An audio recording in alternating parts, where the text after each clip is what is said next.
እንዴት አረፈዳችሁ?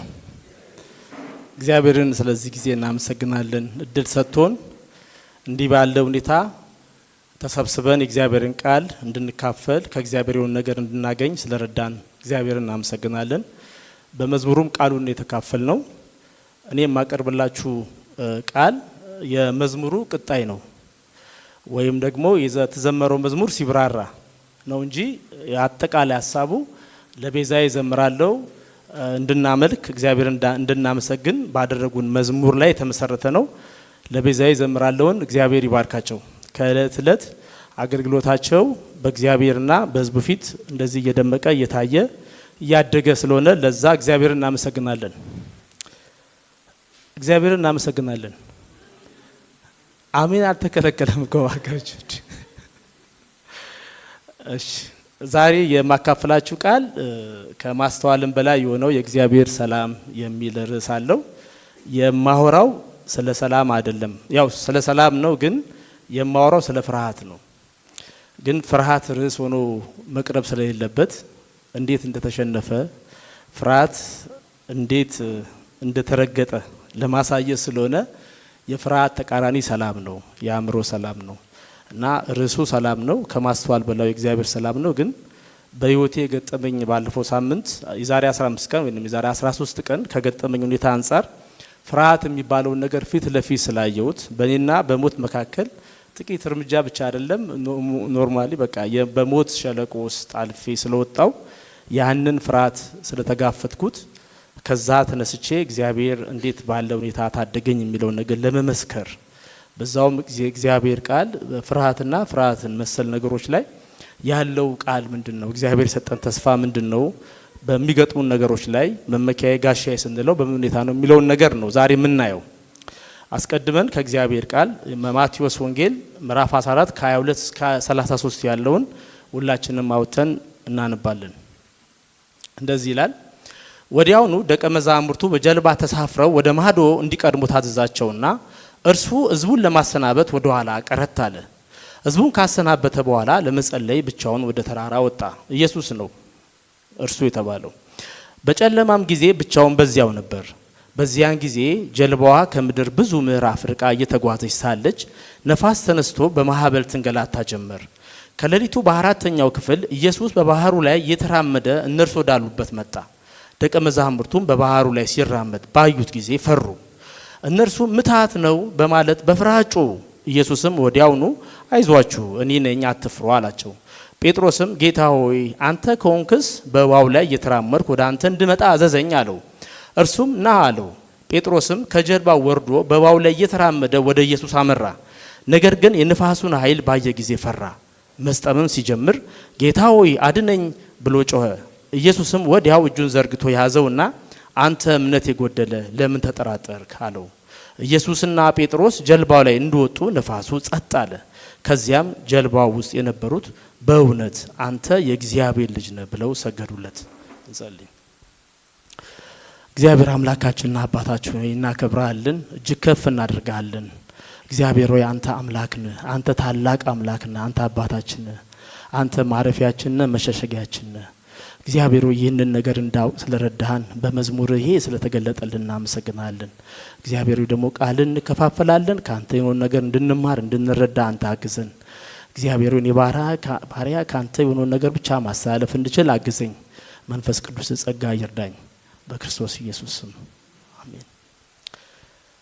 ትላንትና ይህንን ነገር ወደ ቃሉ ከመሄድ በፊት ትላንትና የነበርኩበትን መናገር ዛሬ ለመጣውበት ምክንያት ስለሆነ በግድ ማድረግ አለብኝ። ትላንትና የቤተሰብ ሐዘን አጋጥሞኝ ነበር። የአባቴ ታላቅ እህት የሆነችው ወይዘሮ ጥሩነሽ አደሬ ትላንት አርፋ ቀብረናታል። እና አክስቴ ጥሩነሽ በቤተሰባችን ትልቋ ሴት ነች። በአደሬ ኬሬቦ የሚባል አያት አለን ሰፈር ውስጥ በ1900 የተወለደ እዚሁ አዲስ አበባ የኖረ እሷም በጣሊያን መግቢያ ሰሞን ነው ወረራ ጊዜ የተወለደች ነች። እና በብዙ ከኛ ሰፈር አዲስ ከተማ አብነት አካባቢ የኖረች ብዙ ልጆችን ያፈራች እናት ነች። ከቤተሰቦቻችን ወይንም አደሬ ኬሪቦ አያቴ ከወለዳቸው ውስጥ ጌታን ያገኙ 3 ልጆች አሉት። አንደኛው አሷ ነች፣ አንደኛው ወንጌላዊ ፋንታ አደሬ ነው፣ አንደኛው ፍቃዱ አደሬ ነው የኔ አባት። እነዚህ የአደሬ ኬሬቦ ብዙ ልጆች ወልደዋል።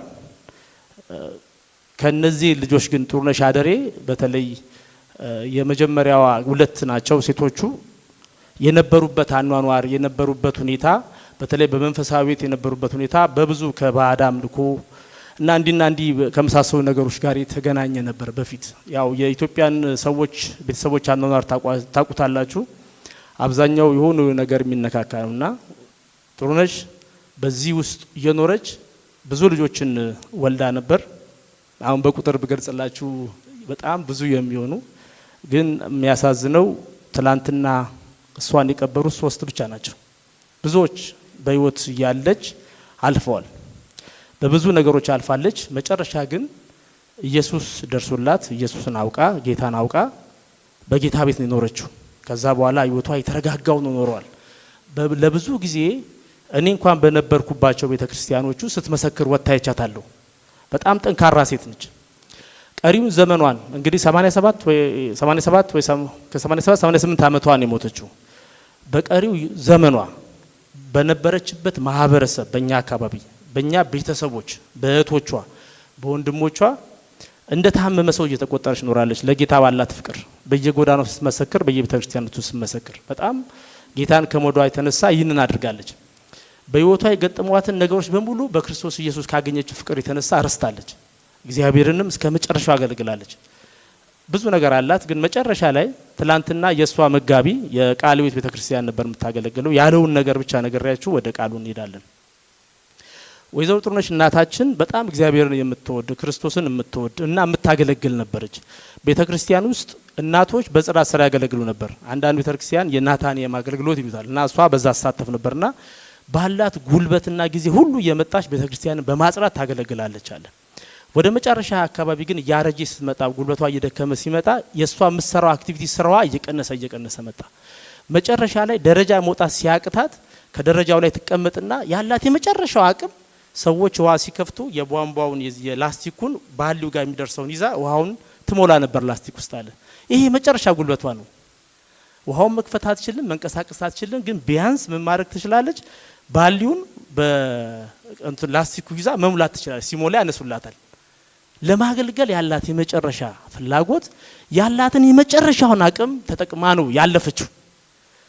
ዛሬ አልመጣም ነበር። ዛሬ እዚህ ለመርዳሳ ነግሬዋለሁ። የነገርኩት ከትላንትና በስቲያ ነው። ማረፏን በሰማው ጊዜ አዘን ስላለ አልመጣም እሁድ እና ሰባኪ ቀይር ብዬ ነግሬዋለሁ።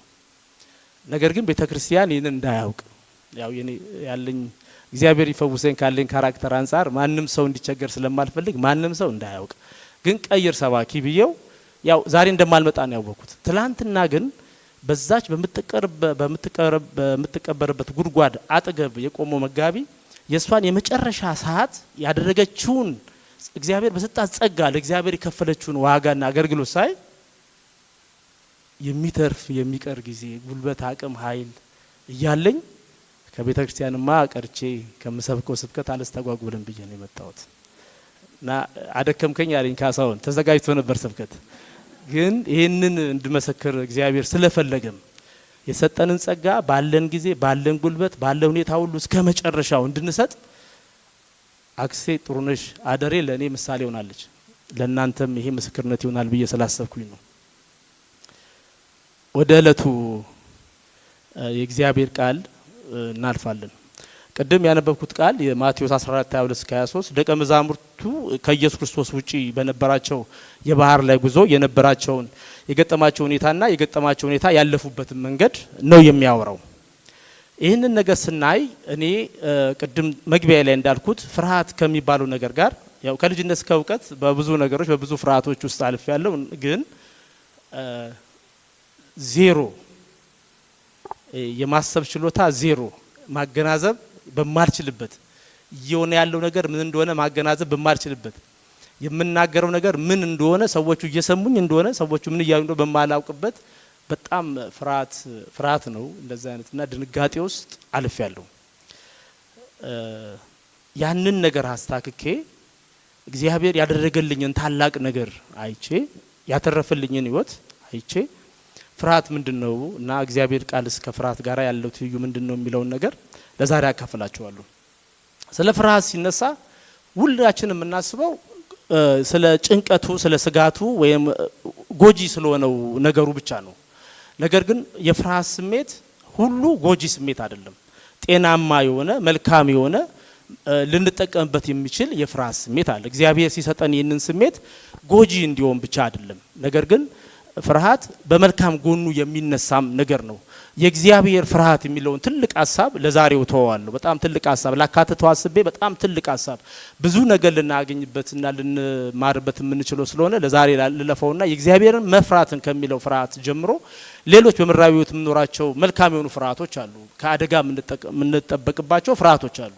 ልክ የኛ ሀገር ሰው ፈሪ ለእናቱ እንደሚለው መደባደብ ሕይወቱን እንደሚያሳጣው አካል ጉዳት እንደሚያደርስበት ነገ እንደሚያስከሰው የሚያግሰው ከመደባደብ ራሱን ይቆጥባል። ያ ሰውዬ በማህበረሰቡ ፈሪ ይባላል። ነገር ግን ፍርሃቱ የሚጠቅመው ነው ለሱ። እሳት ሲያቃጥል የነበረው ሰው እሳት ከተቃጠለ ከእሳት ጋር አይዳፈርም። እሳትን የሚፈራ ሰው መልካምን ያደረገው ጎጂ አይደለም። እንደዚህ አይነት ፍርሃት የማንን ጠባሳ ያየ በእሳት አይጫወትም እንደሚባለው ማለት ነው። ስለዚህ አንዳንድ ነገሮች የፍርሃት ፈሪ በመሆናችን ምክንያት ተጠቃሚ የምንሆንባቸው ነገሮች አሉ። ጀብደኝነትና ደፋር ወይም ጀግና ለመባል አንዳንዴ ስንደፍር አደጋ ስለሚያስከትል ለምሳሌ በኋላ ላይ እንደምነግራችሁ አንዳንድ አሽከርካሪዎች እጅግ ደፋር እጅግ ጀብደኛና በጣም ጎበዝ ሆነው በጣም በከፍተኛ ፍጥነት የሚያሽከረክሩ ወይም የሚዳፈሩ ሰዎች ይኖራሉ። እነዛ ሰዎች በአደጋ ላይ በሚወድቁበት ጊዜ አደጋው እጅግ የከፋ ነው የሚሆነው። ከዛ ይልቅ ዝግ ብሎ ማሽከርከር የፍርሃት መገለጫ ነው። ነገር ግን ጠቃሚ የሆነ ፍርሃት ነው። ያ ከጭንቀትና ከስጋት ጋር የሚገናኝ አይደለም። መጽሐፍ ቅዱስም ለእንደዚህ አይነቱ ነገሮች በተለይ በምሳሌ ላይ ሶሎሞን አይነተኛ ቃል አስቀምጧል።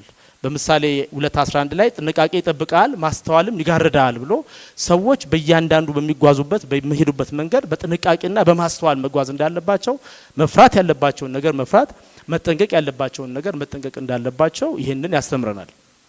እኔ ላነሳ የፈለኩ ስለዚህ አይደለም። እንደው ፍርሃት ሁሉ ሲታይ በክፉ ጎኑ እንዳይታይ አንዳንድ መፍራት ያለብን ነገሮች መጠንቀቁ ይበጃል። አለበለዛ አንዳንድ ነገሮች በድፍረት ስንሄድ አንዴ ምን አለኝ አንድ ሰው ምግብ ቤት አገኘኝና ያው ሲያየኝ ሰውነቴ በጣም ታቁታላችሁ አሁን ተወሰነ እያስተካከልኩኝ ነው ግዙፍ ነኝ እና የሚያበዛው ሱን ነገር የሚያበዛ ነገር ስበላ አየኝ ከልጆች ጋር ቁጭ ብዬና አየን የምናደርገውን ነገር ስንወጣ በፊት ሙሉ ወንጌል የሚያቀኝ በጣም ወደው አገልጋይ ነው አሁን መጋቢ ነው አንድ ቦታ ላይ ስማታምሬ ተው እነዚህ ነገሮች ይቅሩብ ሰውነትን አስተካክል ነገ ጌታዊ ብትለው ማይድ ነገር ይኖራል አለ።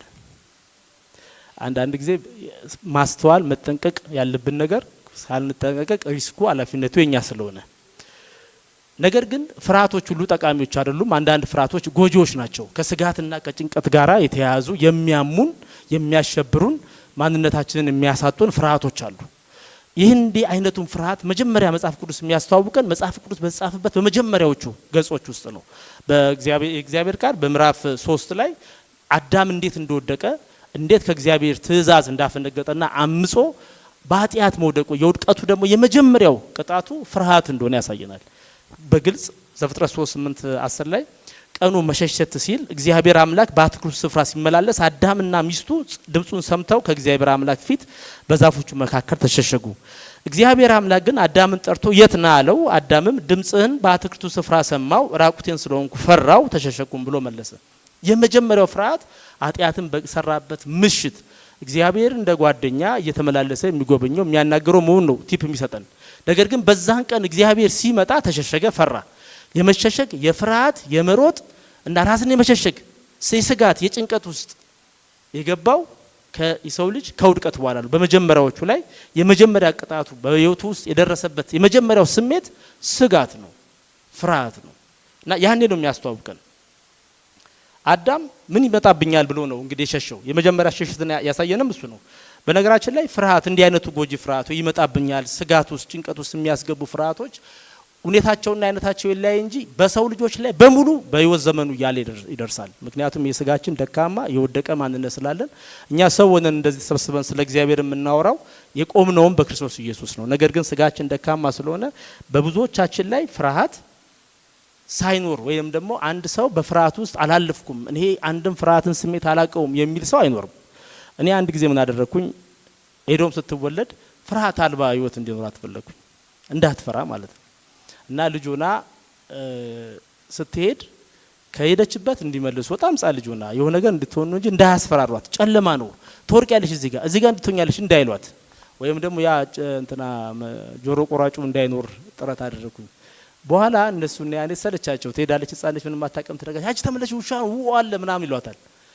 ግን ለካ መፍራት ያለባት ነገር አለ። የሆነ የፍርሃት ስሜት ለካ አለ። የሰው ልጅ በየትኛውም መንገድ እየፈራ ነው የሚኖረው። ይሄ ጎጂ የሆነውን ፍርሃት እየፈራ ነው የሚሄደው። የትኛውም የአማኒውን አማኒውን አብታሚውን ዳሃዩን ትልቁን ትንሹን ማንኛውም ሰው በፍርሃት ውስጥ ያልፋል። ነገር ግን አንዳንድ ጊዜ በህይወታችን ከሚገጥሙን ነገሮች የተነሳ የሚያስጨንቁን ነገሮች የበረቱ ሲመስለን እኛ ብቻ የምንጨነቅ እኛ ብቻ የምንፈራ፣ ሌላው ግን ደልቶት የሚኖር የሚመስለን ጊዜ አለ። አንዳንድ ሰዎች በተለይ እየሳቁ እየተጫወቱ ስናያቸው ወይ ምን አለ እንደሱ በሆንኩ ምናምን የምንላቸው ፍርሃትና ጭንቀት የኛ ብቻ፣ የነገ ፍርሃት የነገ ስስት የሆነ የሚገጥመን አደጋ ወይም የገጠመን ነገር የኑሮም የማንኛውም ነገር ይሁን ፍርሃቱ የኛ ብቻ ገጠመኛ ብቻ የሚመስለን ሌሎች ደልተው የሚኖራቸው ይመስለን ጊዜ አለ። አንድ ጊዜ አንድ ሾፌሬ ነው አብሮኝ እየሄደ ምን ነገረኝ፣ ቤተክርስቲያን ውስጥ አንዱ በጣም ይጨነቃል በህይወት ጉዳይ እና በኑሮ ጉዳይ ይጨነቃልና እግዚአብሔር ሆይ እኔን መርጠ ሌላው በሙሉ እንዴት እየተዝናና እየኖረ እኔ ላይ ብቻ ይሄን ሁሉ ፍርሃትና ይሄን ሁሉ ጭንቀት ለምን ከመርክብኝ ብሎ ሁሉ ጊዜ ያስባልና የከሌን ፍርሃት ስጠኝ ጭንቀት ስጠኝ የኔን ውሰድና አካፍልና ሰው እንዴት እንደምጨነቅ ይወቅልኝ ይላል። እና አንዴ ቤተክርስቲያን ውስጥ አንድ አባት ነገ እያንዳንዳችሁ የሚያስጨንቃችሁና የሚያስፈራችሁን ነገር ባገኛችሁት ነገር ይዛችሁ ኑ ተባለ አለ። እና እሱ ጭንቀቱን ይዞ ሄደ። አሁን እንዳይሸጥ በተከለከለው የሆነች ትንሽ የፌስታል ነው የሱ ጭንቀት ይዞ ሲሄድ ሰዎች በትልልቅ ነገር ጭንቀታቸውን ተሸክሞ ሲመጡ አየ። እና ቄሱ በሉ እንግዲህ አንደኛው ለአንደኛው ተካፈሉ ሲል ልጁ ያቺን ይዞ ንስሐ ገብቶ ወጣ ብሎ ነገር እንግዲህ በጫውታ መሀል ነው። እያንዳንዱ ሰው የራሱ የሆኑ ችግሮች አሉት፣ የራሱ የሆኑ ጭንቀቶች አሉት፣ የራሱ የሆኑ የሚያስፈሩት ነገሮች አሉ። እንደው ዝም ብለን ከፍለን ብናየው እነዚህ ነገሮች ሲሰራ አንዳንድ የስነ ልቦና አዋቂዎች እና የሐኪሞች እርዳታ አለ። አንዳንድ መጽሐፍቶችንም አንብቤ ነው። የኔ ሀሳብ ስለ ፍርሃት መዘርዘር አይደለም፣ እግዚአብሔር ከእንደዚህ አይነት ነገር እንዴት እንደሚያወጣን ማሳየት ነው። እግዚአብሔርን ቃል ግን እንደው ፍርሃትን በተመለከተ ያሉትን ነገሮች በሁለት ከፍለን ብናያቸው ጥሩ ነው። አንደኛው በሌለ ነገር ላይ መፍራት፣ ነገሩ የለም ግን መፍራት፣ ወይም ደግሞ ያልደረስንበትን ቀን ወይንም ጊዜ መፍራት፣ ነገም መፍራት ማለት ነው። እንደዚህ አይነት ፍርሃት አለ። ሁለተኛ የእውነት የሚያስደነግጥ የሚያስፈራ አስጊ የሆነ በህይወታችን ላይ ኢሚኔንት ዴንጀር ያሁን የቅርብ የሆነ አደጋ ሲኖር እሱ ሲፈጠር እሱም መፍራት፣ ሁለቱ ፍርሃቶች ናቸው። አንዳንድ ሰው የሌሉ ነገሮች ያልተከሰቱ ነገሮች ወይም ደግሞ ያልሆኑ ነገሮችን የሚፈራ ሰው አለ። ለምሳሌ አንዳንዱ ሰው አልታመመም ነገር ግን የህመም ፍርሃት አለው። ዝም ብሎ ፍርሃት የሚለው ሰው አለ። ወይም ደግሞ እያንዳንዱ ስሜቶቹን ከሆነ ህመም ጋር እያገናኘ ይፈራል። ቤተክርስቲያን ማነው ሐኪም ቤት ይሄዳል፣ ይመረመራል፣ ምንም ህመም የለበትም። ሊሆነ ቦታ ይሄዳል፣ ምንም ህመም የለበትም። እንደገና ደህና ነው ይባላል፣ ይከሳል፣ ከሐኪሞች ጋር ይከራከራል። የሆነ ሰው አውቃለሁ እኔ ከሐኪሞች ጋር የሚታገል የሚከራከር እና ኢትዮጵያ ውስጥ አለ የተባለ የዛ እሱ የሚፈራው ሕክምና ሰው ጋር ሄዶ ሊተናነቅ ነው የደረሰው። አላገኘህልኝም ብሎ ማለት ነው። እና በጣም የቅርብ ሰው ነው ለኔ። ሁሉ ጊዜ ነግረዋለሁ፣ ገንዘቡን ያባክናል። ለምንድነው ከልጁ ጋር እንደዚህ የሚሆነው? እኔ ራሴ ፐርሰናሊ ገጠመኝ ነገር ስለነበር ነው። በእኔ ሲሆን ጥሩ ነው። ምሳሌ 1997 አካባቢ የዛሬ 20 ዓመት ማለት ነው። አንድ ጊዜ ለሕክምና ሄድኩኝ። ለሕክምና ሄጄ ለሆነ ዲስኮንፈርት ሰምቶኝ ነርሷ የደም ግፊቴን ትለካኛለች። ስትለካኝ ኮስተር ምናምን አለችና ደም ግፊት አለብህ እንዴ ከዚህ ቀደም አለች። እኔ ከነ እንትኑ እኔ ላይ በዛን ሰዓት ይመጣል የማልጠብቀው ጥያቄ ነው የለብኝም አልኳት። ኦኬ መድኃኒት እየወሰድክ አይደለም? ምን መድኃኒት? ኧረ እኔ ደም ግፊት የለብኝም። ኦኬ ትንሽ ከፍ ብሏል፣ ስለዚህ ስፔሻሊስት ያያል ምናምን አለች። ከዛ በኋላ ያቺ ነገር ጭንቅላቴ ውስጥ ቀረች። ስፔሻሊስት የሚባለው ጋር ሄድኩኝ፣ መመርመር ያለብኝ ነገር ተመረመርኩኝ፣ ኤቭሪቲንግ ክሊር አደረኩኝ። በኋላ ላይ እየተመረመርኩ ስመጣ እሷ እንደምትለው አይደለም፣ ጤነኛ ነኝ። ግን ያቺ ደም ግፊት ጭንቅላቴ ውስጥ ገባች። ስለዚህ ምን አደርጋለሁ? እኔ ጠዋት እነሳና የሆነ ቦታ ሲሄድ እለካለሁ፣ ክሊኒክ ስገባ እለካለሁ፣ የሆነ ቦታ እለካለሁ። አመናችሁኝም አላመናችሁኝም ከቤቴ በስራ በመሰራበት በሳሪስ በስቴዲዮም በሜክሲኮ ወይም በማቃቸው ሰፈር ውስጥ ሁሉ በዛን ጊዜ ክሊኒኮቹን ከፍተኛ ክሊኒኮቹን ሆስፒታሎቹን የት ጋር ደም ግፊት እንደሚለካ ማን እንደሚለካ ተረኛ ማን እንደሆነ አፓራተሳቸው ምን እንደሆነ እንዴት ቁጥሩ እንዴት እንደሚያነቡላ አወኩ። ስለዛ ነው ማነበው ዲቴል እመሙ የለብኝም ግን እመሙን ፊል አደርገዋለሁ ማለት ነው። ከፍርሃት የተነሳ እመሙን አስተናግደዋለሁ ማለት ነው። ሁሉ ጊዜ ሲመጡ ደግሞ የደም ግፊት በተፈጥሮ ሙደኛ ነው። ሙደኛ ማለት አንድ ሰው ደም ግፊት ለመለካት ሬስት ማድረግ አለበት፣ አእምሮም ሬስት ማድረግ አለበት፣ ሰውነቱም ሬስት ማድረግ አለበት። በዚህ ላይ ካፌን ነገሮች ከወሰደ ያባብሱበታል። ስለዚህ ትክክለኛው ልኬት ለማግኘት ሬስት ማድረግ አለበት። ሲጨምርበት ደግሞ ዋይት ኮትድ ሃይፐርቴንሽን የሚባል ነገር አለ። ዋይት ኮትድ ሃይፐርቴንሽን ማለት አንድ ደም ግፊት ያለበት ሰው ጋዋን የለበሰ ነጭ ጋዋን የለበሰ ሊለካው ሲመጣ ይጨምራል። በራሱ መረጋጋትን ይፈልጋል ማለት ነው። ሳይታመሙ መታመም ነገሩ ሳይደርስ እዛ የደረሰውን ነገር ይደርስብኛል ብሎ ከመፍራት የተነሳ ያንን መታመም ነገን ፈርቶ ነገሩ ሳይሆን ገና ነገ ምንም ነገር የለም ወይም አላገኝም ወይ እንዲሆናል ብሎ ዛሬ መታመም ማለት ነው። ይሄ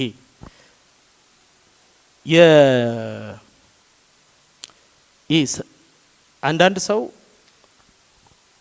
ገና ነገ ይሄ ይሆናል ይሄ ይደርሳል ዛሬ ምናምን ብሎ ብዙ ሰው በፍርሃት ይኖራል። ቅድም ሳሚ ሲለው ነበር ነገን አይቶ መፍራት። ምን ሆነ አንድ መጽሐፍ ላይ ሳነብ አንድ ድርጅት ጎዳና ላይ ያሉ ሰዎችን ይሰበስብና ራት አብልቶ ያሳድራል። እና ምንም ነገር የላቸው ሰዎች ናቸው፣ ራት ያበላል፣ ከዛ ያሳድራል። ለሁለት ከፈላቸው። አንድ ጊዜ ለሁለት ከፍሎ ነገ ላይ የሚበሉት ቁርስ ምን እንደሆነ ነግሮ የሆኑ ተወሰኑትን አሳደራቸው፣ ሌሎቹን ሳይነገር አሳደራቸው። ብዙዎቹ ነገ ላይ ቁርስ መኖሩን ያወቁ ሰዎች ተኝተው አደሩ። ያልተነገራቸው ሰዎች ግን አብዛኞቹ እንቅልፋቸው ነው ያደሩት። ነገ ላይ አላገኝም ዛሬ ያገኘሁትን ያለ ፍርሃት ማለት ነው። ላልመጣ ነገ መጨነቅ፣ ላልተከሰተ ነገ መጨነቅ። አንዳንድ ሰዎች በትምህርታቸው ጎበዝ ይሆናሉ። እኛ ትምህርት ቤትም ሆነን ያጋጠመን ነገር ነው። በጣም ጎበዞች ናቸው፣ ግን እርግጠኞች አይደሉም ለውጤታቸው። ያ ማለት ዛሬ ላይ ያለውን ደስታ ነው የሚወስድባቸው። ነገን አይቶ መጨነቅ። እንደዚህ አይነት ሰዎች የሆኑን ሰዎች ትልቁ ችግር በእያንዳንዱ ቀን መኖር ያለብንን ኑሮ አንኖርም። ምክንያቱም ፎከሳችን ነገ ነው፣ ዛሬ አይደለም። አንኖርም። ባለን ጉልበት፣ ባለን ኃይል፣ ባለን ጸጋ ማገልገል አንችልም። እኛንም ማገልገል አንችልም፣ ቤተክርስቲያንም ማገልገል አንችልም፣ ስራ ቦታንም ይሄንን ነገር ማድረግ አንችልም። እና ነገሩ ዝርዝር ስለሆነ ይሄ በሌለ ነገር መጨነቅ፣ ነገን ፈርቶ መጨነቅ፣ ባልሆነ ነገር መጨነቅ አንደኛው ፍርሃት የሚለን ስሜት አንደኛው የፍርሃት ስሜት ነው። ሁለተኛው ፊት ለፊት የሚያጋጥመን አደገኛ ሁኔታ አደረሰን ብለን ከምንፈራውን ስጋት ጋር አብሮ ስንገጥም የሚፈጠር ስሜት ነው። ዛሬ ኢትዮጵያ ውስጥ በተለያየ ምክንያት ሰዎች በፍርሃትና በጭንቀት ይኖራሉ።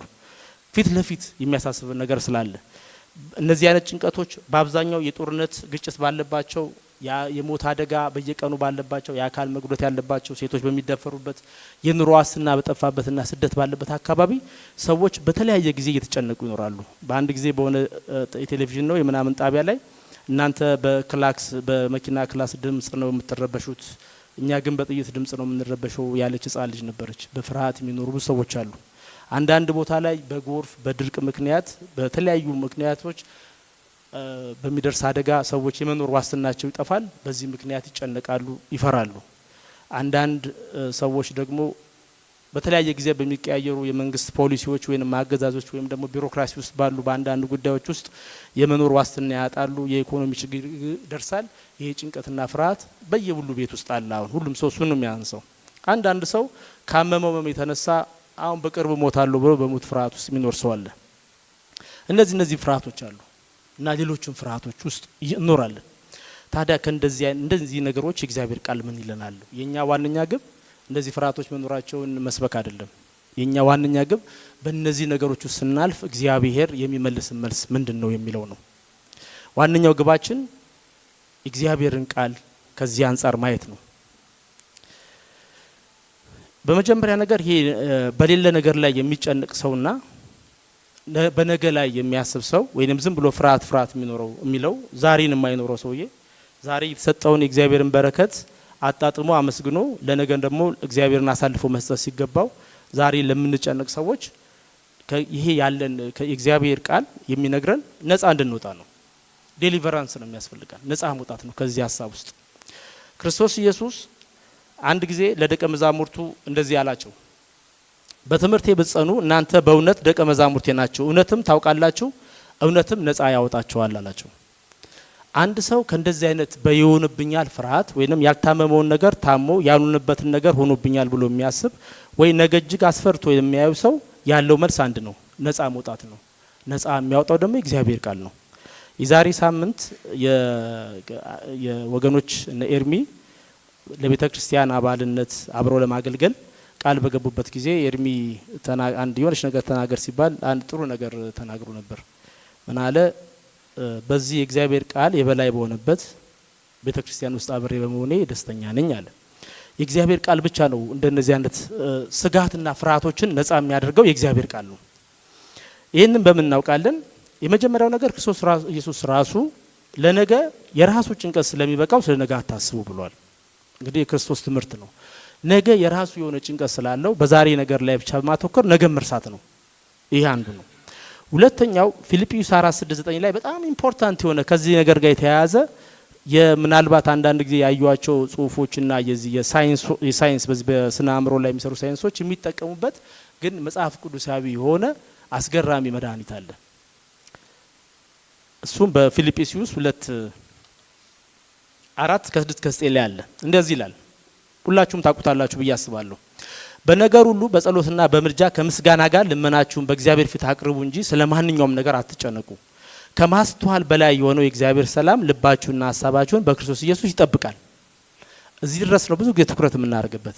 በመጨረሻም ብሎ ይቀጥላል ጳውሎስ፣ ወንድሞች ሆይ እውነት የሆነውን ሁሉ፣ ክብር የሆነውን ሁሉ፣ ትክክል የሆነውን ሁሉ፣ ንጹህ የሆነውን ሁሉ፣ ተወዳጅ የሆነውን ሁሉ፣ መልካም የሆነውን ሁሉ፣ በጎነትም ቢሆን ወይንም ምስጋና እንደነዚህ ነገሮች ስላሉት ነገሮች አስቡ። ከእኔ የተማራችሁትን ወይ የተቀበላችሁትን የሰማችሁትን ወይንም ያያችሁትን ማንኛውም ነገር አድርጉ፣ የሰላም አምላክ ከእናንተ ጋር ይሆናል። ወደ እኔ ልመልሳችሁ። ደም ግፊት አገር ለአገር ሲያዞረኝ ከስሜ እህት ጋር ተገናኝቼ ነበር ቤዛታ እና ሳያት ስሜ ሴቶ ነው ያየሁት። እህት ነች ብላ አልነገረችኝም። የስሜ የሚባል ወንድም አለሽ ነው ያልኳት። ኤግዛክትሊ እሱ ነው መስሎ እና ታውቀዋለሁ። ያው ቤዛ የሚባል ቤተክርስቲያን ይሄር ነበር ያናቃታ ያውቀዋለሁ። እና ታዲያ ቤዛ ከየርክ ስሜን ካወቀው ለምን ፈርተ ደም ግፊት ትለካላለች? እሱ አንዷ ማንቂያ ነች። ሁለተኛው ማንቂያ አንድ ሐኪም እኔ ለምን የምትለካው አለኝ። አይ እንደዚህ እንደዚህ ምናምን አልኩት። ሌላ ነገር የለም እንዴ? ሌላ የሚያስጨንቅ ነገር የለም? ገርልፍሬንድ የለም? አታገባም? ወዴት መኖር አትፈልግም? ሌላ የህይወት ግብ የለም? ስለነዚህ ነገሮች አታስብም አለኝ። ነፃ ያወጣኝ እሱ ነው በነገራችን ላይ። ከዛሽ ቀን በኋላ ተመኖር ያላቀ 20 አመት ሆኖታል። ጳውሎስ ያለው እሱ ነው።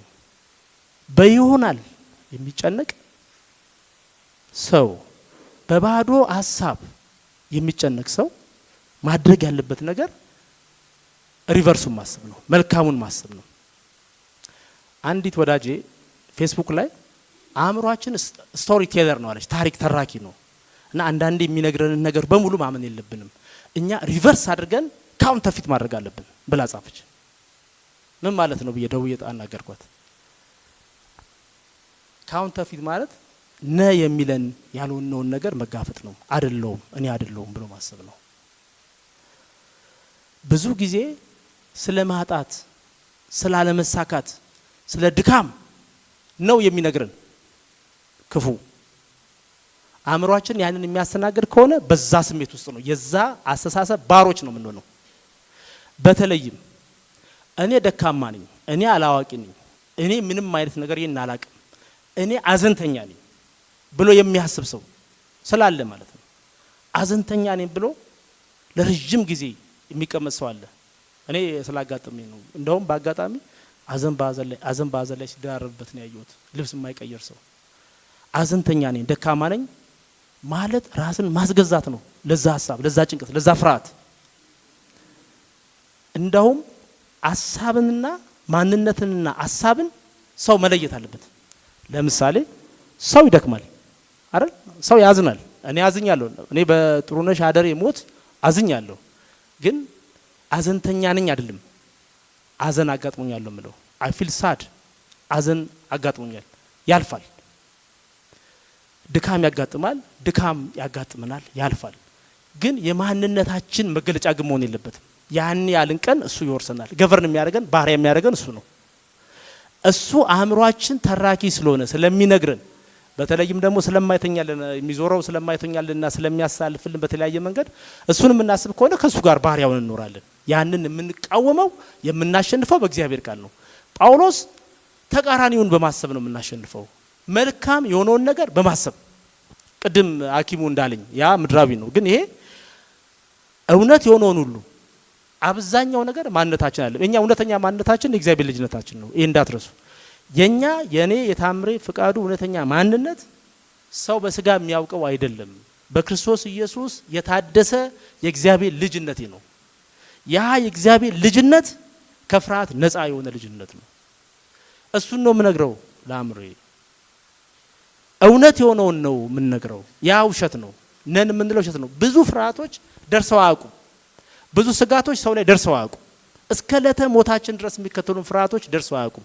ስለ ፎቢያ አይደለም ማወራው። ፎቢያ የሚባል የራሱ የሆነ ላይ ፍርሃት እንትን አለ። ደርሰው አያውቁም። ነገር ግን ዛሬን እንዳይበሉብን፣ ጉልበታችንን እንዳይበሉ፣ ጊዜያችንን እንዳይወስዱብን፣ እንዳያቃጥሉብን ግን እግዚአብሔር መፍትሄ ሰጥቶናል። እውነት የሆነውን ሁሉ ከእግዚአብሔር ቃል ማሰላሰል ነው ለአእምሯችን። ክቡር የሆነውን ሁሉ፣ ትክክል የሆነውን ሁሉ፣ ንጹህ የሆነውን ሁሉ፣ ተወዳጅ የሆነውን ሁሉ፣ መልካም የሆነውን ሁሉ በጎነትም ሆነ ምስጋና ቢሆን እሱን አስቡ። ማሰብ ከሱ ጋር መኖር ነው። የእግዚአብሔርን ቃል በየቀኑ ማሰላሰል፣ ማንነታችንን ማስታወስ ለራሳችን ነው። ከነዚህ አይነት ከማይሆን ነገር ነፃ የሚያወጣን እሱ ነው።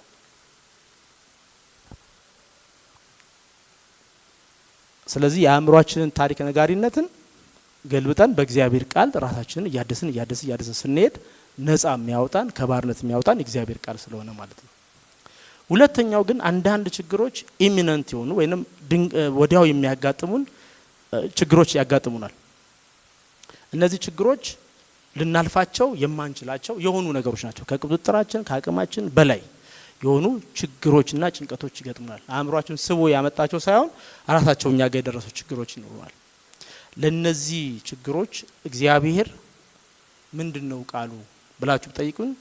እግዚአብሔር ለአብርሃም ያለው፣ እግዚአብሔር ለሙሴ ያለው፣ እግዚአብሔር ለኤልሳ ያለው፣ ለማን ነው ለኤልያስ ያለው፣ ሌሎችም ትልልቅ አባቶች ያለው ቃል ነው። እኔ እግዚአብሔር ላንተ ጋሻ ነኝ አትፍራ ነው። የእግዚአብሔር ቃል በማንኛውም መንገድ ላይ በማንኛውም ሁኔታ ላይ በሚገጥሙን ችግሮች ውስጥ ቃሉ አንድ ነው፣ አትፍራ ነው። ለአብርሃም ያለው፣ ለሙሴ ያለው፣ ለኤልያስ ያለው፣ በተለያዩ ችግርና ጭንቀቶች ውስጥ ላለፉ ሰዎች እግዚአብሔር እኔ ጋሻ ነኝ አትፍራ ነው። በነገራችን ላይ ችግርን ማስወገድ አንችልም በምድር ላይ እየኖርን።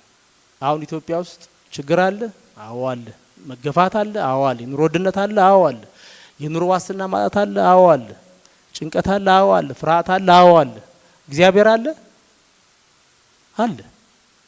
እግዚአብሔር ካለ ሁሉ ነገር ከእግዚአብሔር መኖር ህልውና በታች ነው። ከሱ ሉዓላዊነት በታች ነው። እግዚአብሔር መኖሩን ማሰብ ነው። እኔ የዚህ የማቴዎስ ወንጌል ምዕራፍ 14 ላይ ያለው ቃል በደንብ ቅድም እንዳልነው አንበበነው ከሆነ ዮሐንስና ማቴዎስ ናቸው። ማርቆስም በተወሰነ ደረጃ ጽፎታል። ይህንን ትዕይንት ይህንን ቦታ ስናየው ደቀ መዛሙርቶቹ መጀመሪያ ክርስቶስ ኢየሱስ ከነሱ ከመለየቱ በፊት 5000 ሰው መግቦ ነበር። 5000 ሰው በሁለት ዓሳና በ5 እንጀራ 5000 ሰው መግቦ ተትረፍርፎ የነበረበት ግብዣ ነበር። በኋላ ማታ ላይ ሰዎቹ ሲከማቹ ኢንቴንሽናቸውን እግዚአብሔር እነሱ ሰዎች የሚፈልጉትን ነገር ስላወቀ ኢየሱስ ሄዳችሁ ጠብቁኝ አላቸው። ደቀ መዛሙርቶቹን ተሻግራችሁ ወደ ማዶ ተሻግራችሁ ጠብቁኝ አላቸው፣ ባህር ዳር ስለነበሩ። ስለዚህ ኢየሱስ ምን አደረገ? እነሱን ልሰናበታልና እነሱ ከሰናበተ በኋላ ወደ ተራራ ለጸሎት ወጣ። ስለዚህ ያለው ትዕይንት እሱ ነው። በኋላ ላይ እነሱ በተባለው መሰረት ጉዞ ጀመሩ። መሀል ላይ ግን ከባድ ማዕበል አጋጠማቸው እና ከባድ ማዕበል ሲያጋጥማቸው ማቴዎስ ጊዜው በጣም መሽቶ ነበር ይላል። ሁለቱንም እያቀላቀለን ስናየው በጣም መሽቷል። አራተኛው ክፍል ነው ማለት እንግዲህ ሌሊቱን ከፋፍላችሁ ከ8 ሰዓት ከ9 ሰዓት አካባቢ ሌሊት ነው። እነሱ እየተጓዙ ነው፣ መሽቷል። በዚህ ላይ ወደ ባህሩ መካከለኛው ላይ ደርሰዋል። ምክንያቱም ወደ 4-5 ኪሎ ሜትር ውስጥ ገብተዋል ነው የሚለው ዮሐንስ። ማቴዎስ ርቀው ሄደው ነበር የተወሰነ ምዕራፍ ያህል ነው የሚለው። ስለዚህ በጣም ሩቅ ነው ያሉት። አደጋ ቢደርስ የሚደርስላቸው ሰው የለም ማለት ነው። ሩቅ ነው ያሉት። በዚህ ላይ በጣም የሚናወጥ ንፋስ ነው ያለው። ኃይለኛ ንፋስ አለ። ጀልባዋን እያንገላታት ነው ያለው። እነሱ እየቀዘፉ ወደ እንትን ለማድረስ ነው። ምን ብሎ ይለዋል? ኢየሱስ ገና አልመጣም ነበር ይላል ማቴዎስ። ኢየሱስ አልመጣም ማለት ቢያንስ ኢየሱስ ቢኖር ኖሮ የሆነ ነገር መፍትሄ ይፈልጋል፣ ግን ኢየሱስ ላይ የለም። ስለዚህ ሁሉ ነገር ዙሪያ ገባው ገደል በሆነበት ሁኔታ ውስጥ ነው ያሉት። በማታ ነው፣ መትረፍ የማይችሉበት ቦታ ነው፣ እየቀዘፉ ነው፣ ሌሊት ነው፣ ርቀው ነው ያሉት፣ መሀልኛው ቦታ ነው ያሉት እና በአጋጣሚ ግን ኢየሱስ እየተራመደ መጣ። ይሄ የማይጠበቅ ተአምር ነው። ኢየሱስ በባህር ላይ እየተራመደ መጣ። ኢየሱስ ለመታደግ ሁሉም መንገዶች ይጠቀማል። የኛ አእምሮ ከሚያስበው በላይ የኛ ሐሳብ ከሚያስበው በላይ ነው መታደግ የሚችለው። በዛች ቦታ ላይ ኢየሱስ መርከብ ይዞ ነው የሚመጣው፣ ጀልባ ይዞ ነው የሚመጣው፣ ወደ ወደብ ተመልሶ ይዞ ነው የሚመጣው ብለው ነው ኤክስፔክት የሚያደርጉት ምናልባት። ነገር ግን አዳኙ የሚታደጋቸው አምላክ ግን ባልጠበቁትና ባሰቡት ሁኔታ እየተራመደ መጣ ለመታደግ ማለት ነው። እነሱ እንደውም ሲያዩት ምትሃት ነው አሉ፣ በፍጹም አይጠብቁም። በውሃ ላይ እየተራመደ መጣ ኢየሱስ። በውሃ ላይ ተራምዶ የመጣ ሰው አያውቁ። ምናልባት ባህር ተካፍሎ በደረቅ መሬት ተሻገረ እስራኤል ነው የሚያውቁት። እኔ ይሄ ነገር በጣም እንትን የሚለኝ ከራሴ ጋር አገናኝቼ ነው ይህንን ነገር የምነግራችሁ። የዛሬ 15 ቀን የዛሬ 13 ቀን ወደ አንድ ቦታ ሄጄ ነበርና ቦታውንና አካባቢውን አልነግራችሁም ተውት። ወደ አንድ አካባቢ ሄጄ ነበር ለስራ ከአዲስ አበባ ውጭ ነው የሄድኩት እና ስንሄድ ይሄንበትን መንገድ በሙሉ እያንዳንዷን ቦታ መረጃ ጠይቄ ነው። ግጭት አካባቢው ስላለ እዛ ቦታ ላይ ግጭት አለ ይለ የሚለውን አካባቢው ላይ የሚሰሩ ኮንትራክተሮች ደንበኞቻችን ስለሆኑ በባንክ ስለማቃቸው ደውዬ አረ ምንም ችግር የለውም ሰላም ነው ና ያሉ እና እያንዳንዷን መንገድ ጠብቄ ነው የሄድኩትና ሲሄድ በሰላም ነው የገባሁት። የምፈልገውን ስራ ሰራሁኝ፣ ውጤታማ ስራ ነው የሰራሁት። መመለሻው ሆነ። አብሮኝ የነበረው አሽከርካሪ ጀብደኛ ነው። ከዚህ ቀደም በተለያየ ጊዜ ኮንትሮባንድ ሰርቼ ፌስታር እየነዳው ሲሄድ በጥይት ተመትቼ ድርብ ጎማ ነበር አንዱ ሰንድቶ በአንዱ እየሄድኩ ምናምን እያለ የፊልም የመሰሉ ታሪኮችን እያወራኝ የሚሄድ ሰው ነው። ለትራፊክ የማይቆም ሰው ነው እና ጀግና ነው። ሲነዳም በጣም ሳት ነው፣ ቶሎ ነው የሚደርሰው። እና ልክ የሆነ መጀመሪያም ስንሄድ ታምሬ በዚህ ከተማውን ዞረን ከምንሄድ ወዲህ በዚህ በኩል ብንሄድ ቅርብ ነው በጣም ምናምን አለኝ። ኖ እኔ ያጠናሁት መንገድ ይሄንን መንገድ ነው፣ ይሄንን መንገድ አላውቀውም አልሄድም አልኩት። ስንመጣ ግን ደከመኝ። መንገዱን ፒስታ ምናምን ስለነበረው ድካም አለኝ። ቤትም ቶሎ መጓት ፈልጊያለሁ። ስለዚህ እቺኛዋን ድካሜን ተጠቀመና ታምሬ ግድ የለም ይኸውልህ ይሄ መንገድ ቢያንስ 50-60 ኪሎ ሜትር ያሳጥራልና በዚህ መንገድ እንሄዳለን። ልክ ከከተማው ስንወጣ ሁለት አማራጭ አለ። የመጣንበት መንገድ አለ፣ ሰላማዊ መንገድ፣ የኛው መንገድ አለ። በእግሩ ላይ የሚሄድበት መንገድ ነው አለኝ። ኧረ እባክህ ምናምን አልኩት። በቃ ደክሞኛል፣ እሺ እንሂድ አልኩት። በእኛው እንባለ 15 ደቂቃ ነው የተጓዝነው። ጭው ያለ በረሃ ነው፣ ፒስታ መንገድ ነው። በኋላ ግን ሳስተውለው ስንመለስ ሳስተውለው የመኪና ጎማ አሻራ እንኳን የለውም፣ አቧራማ መንገዱ ነው። ስለዚህ መኪና አያልፍበትም መንገዱ ከናካቴው እና 15 ደቂቃ እንደተጓዝን አጥር ላይ የሆነች በልም ያለ ጭው ያለ በረሃ ውስጥ በእንጨት በተከለለ አጥር የሆኑ 3 ሰዎች ቆመዋል እና መሳሪያ ይዘዋል እና እየገረማቸው ነው የሚያዩን። ስንመጣ ገርሟቸው ያዩናል። እኔ ማይቻቸዋለሁ ሰዎቹ አይ ኬላ ጠባቂዎች ናቸው ብዬ ነው ያሰብኩት። ከዛ ቁሙ አሉ መጡና ይሄ ጀብደኛ አይደል ታምሪቷቸው ባከ ኬላ ጠባቂዎች ናቸው ብሎ አይነዳም። አወረደዋ መሳሪያውን እንደዚህ ያየሁት በቃ ወደፊት ለፊት አመጣ። አቆሙ አሉት። አቆሙ በቃ አልኩኝ። መኪናው መሀል ላይ ቆመ። ውረዱ አሉ። ከዛ ዓለም ተገለባበጥብኝ። ያኔ ውረዱ አሉን። ወረድን እና ጥግ ያዙ። እዛች ጋር ጥግ ያዟል። በጣም ማለት የሰው ልጅ በእንደዚህ አይነት ቁጣና ነበልባል ሆኖ አይቼው አላውቅም። እኔ በጣም ነው የተቆጣው እና አንዳንድ አሁን ልነግራችሁ ማልችላቸውን ጥያቄዎች ጠየቁ። ፈጽሞ አደገኛ የሆኑ ጥያቄዎች ናቸው እና ላስረዳ ሞከርኩኝ። እኔ ደግሞ በአጋጣሚ መታወቂያዎችን ሁሉ ይዣለሁ። 40 መታወቂያ አውጥቼ ላሳይ ሞክራለሁ። ረባካችሁ ያልጠራሁት ነገር የለም። ምናልባት በታቦት ስም ለምን ሊሆን ይችላል አላውቅም። ያልጠራሁት ያለመንኩበት መንገድ የለም። አንኮንሺየስ ነበርኩኝ እኔ። ከዛ ምን በቃ ሰማይ ምድሩ ነው እንትን ያለኝና ደውላችሁ ጥሯቸው ይባላሉ። የሆኑ ሰዎች ተደውለው ይመጣሉ። ምክንያቱም እነሱ እዚህ ስለሆኑ እኛ ሌላ ቦታ ልንሄድ ነው ልንወሰድ ነው ማለት ነው። እና በመሳሪያ ታግተናል። አንደኛው ሰው እንትን ይላል እምቢ አለ። የሚደወለው ስልክ እምቢ አለ። እምቢ ሲልና እዛ እንትን ያለውን ስልክ አምተ ደውል ተብሎ አንደኛው ገባ ላይ ያመጣ ስልክ ማለት ነው። ከዛ አሁን ራሱ ያንቀጠቅጠኛል ሁኔታውን ሳስበው። ምን እንደተሰማው አላቅም። የዚህ ፊት ለፊት እንደዛ የሚጮህ ሰውዬ ሄዶ ሾፌሩ ተጠጋው እንዳትጠጋኝ ያለው ጠግቶ ብቻ የሆነ ነገር አደረገው። ምን እንደሆነ አላቅም። አሁኑኑ ውጡ ከዚህ አለ። አሁኑኑ ተመልሳችሁ ከዚህ ውጡ አለ። ወጣን። በኋላ ላይ እዛ ይጠራኝን የኩበትን ስራ አስኪያጅ ደወልኩለት። አንተ በዚህ መንገድ ሄደን እኮ እንደዚህ ይዘውን እለዋለሁ። ልጁ ስልኩ ከእጁ ላይ ሲወድቅ ይሰማኛል። ይሄ ልጅ በየ10 ኪሎ ሜትሩ ይደውላል። ይሄ ስራ አስኪያጁ ማለት ነው። ቤት ስገባም ይደውላል። እና ቤት ገባው ስለው አላመነኝም። ስማ ታምሬ አለኝ። 2 ዓመት ተኩል የተዘጋ መንገድ ነው። በኮማንድ ፖስት በሽማግሌ ተለምኖ ከፍተኛ ግጭት ስላለ የተዘጋ መንገድ ነው። ከዚህ ቀደም በ2 ሳምንት ውስጥ ለምነን 4 ሬሳ ወስደናል አለ። በዛ ያለፈ ማንንም አይሄድም። ሌላ ቦታ ሌላ ከተማ ያሉ ሰዎች ሰምተው ታምሬ ዋሽቷል አልሄደም በዛ መንገድ፣ ምክንያቱም ቢሄድ አይወጣም። እንደውም ከሳምንት በኋላ ነው ራሴን ያመመኝ ነገሩን ሳሰላስለው። እልም ባለ በረሃ ነው። ብትጮሁ የሚደርስበት ቦታ የለም። ሁሉ ነገር የነሱ ነው። ቢገሉን አይጠየቁም። ምንም አይነት ጠያቂ የለም። ለምናችሁ ሬሳ የምታወጡበት ሰፈር ነው። ጥፋቱ የኛ ነው። አንዳንድ አካባቢዎች እንደዚህ አካባቢዎች አሉ።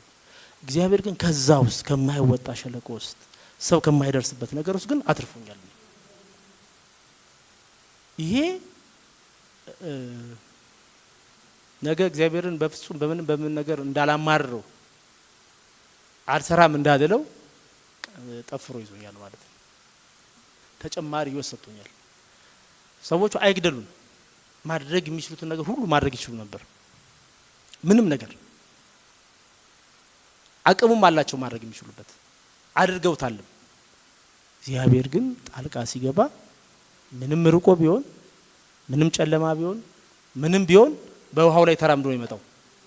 እኔ ኢየሱስ በውሃ ላይ ተራምዶ የመጣበት ምትሃት ነው የነዛን ሰዎች እኛን ከዛ ቦታ ወጡ ያሉበት ምትሃት እና እግዚአብሔር ከየትኛውም ነገር ከፍርሃት ከጭንቀት የሚያድን አምላክ ነው። ይሄ እኔ ፐርሰናሊ ያየሁት ነው።